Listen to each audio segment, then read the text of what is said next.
Hello friends. एक बड़ी अच्छी ईसीजी आई सामने, तो इसलिए मैंने सोचा इसको आपसे डिस्कस कर लें।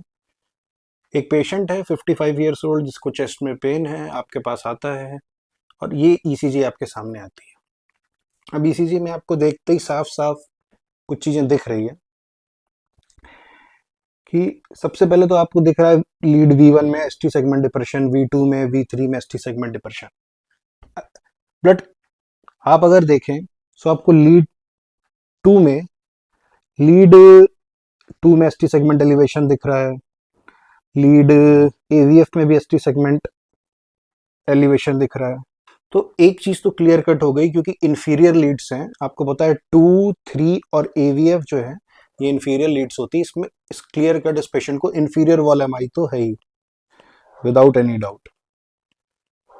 तो बट जब भी कभी भी इंफीरियर वॉल एमआई के केस में या लैटरल वॉल एमआई के केस में आपको V1, V2, V3 में एसटी सेगमेंट डिप्रेशन मिले, so you have to check कि क्या साथ में पोस्टीरियर वॉल एमआई है कि नहीं।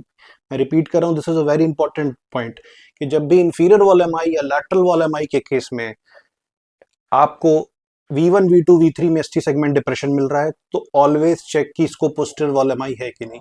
तो अब आपको कैसे पता चलेगा कि किसी पेशेंट में पोस्टीरियर वॉल एमआई है कि नहीं? तो जब भी पहली चीज तो आपने इंफीरियर वॉल एमआई या लैटरल वॉल एमआई डायग्नोसिस कर लिया। उसके बाद अब देखिए, कुछ क्राइटेरियाज हैं जो आपको पता होने चाहिए। पहला क्राइटेरिया क्या है कि आपको जब भी देखिए, पोस्टीरियर वॉल एमआई आइसोलेटेड भी हो सकता है, लेकिन आइसोलेटेड पोस्टीरियर वॉल एमआई सिर्फ 3 से 11% में होता है, और एक तरह से प्रैक्टिकली देखा जाए तो it has a very rare chances. तो जब भी inferior wall MI, lateral wall MI हो और आपको V1, V2, V3 में एसटी सेगमेंट डिप्रेशन मिले, तो आपको पोस्टीरियर वॉल एमआई सोचना है। अब पोस्टीरियर वॉल एमआई में 3-4 शर्तें होती हैं, अगर वो फॉलो हो रही हैं तो yes, this patient also has posterior wall MI.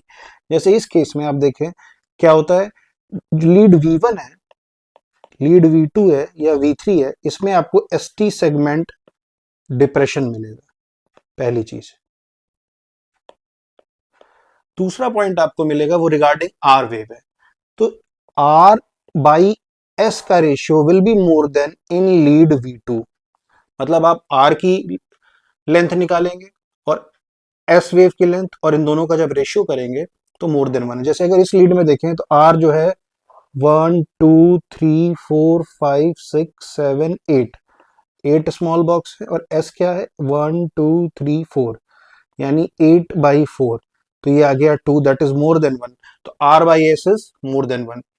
तीसरा, आर की जो विड्थ है, आर की width should be more than 30 milliseconds. 30 में एक स्मॉल बॉक्स जो होता है वो अराउंड 40 मिली सेकेंड्स का होता है, तो उससे थोड़ा सा कम ऐसे। तो ये भी आप यहाँ देखिए, इसकी विड्थ जो है पूरे 40 मिली सेकेंड्स आ रही है, तो ये क्राइटेरिया भी फॉलो कर रहा है। ठीक, तो जब भी ये तीनों क्राइटेरिया साथ में फॉलो हो रहे हैं, दैट मीन्स 100% चांसेस है कि इस पेशेंट को पोस्टीरियर वॉल एमआई भी है। अब आप कंफर्म कैसे करेंगे? अब हो क्या रहा है, लीड पोस्टीरियर वॉल पीछे है, लीड आगे लगी है, इसीलिए instead of ST segment elevation ST segment depression देख रहा है। तो इसमें आप लीड V6 को V7, V8 और V9 लगा लेंगे, और वहां पर आपको एसटी सेगमेंट एलिवेशन मिल जाएगा। तो ये आपको क्राइटेरिया याद रखने हैं इस केसेस में।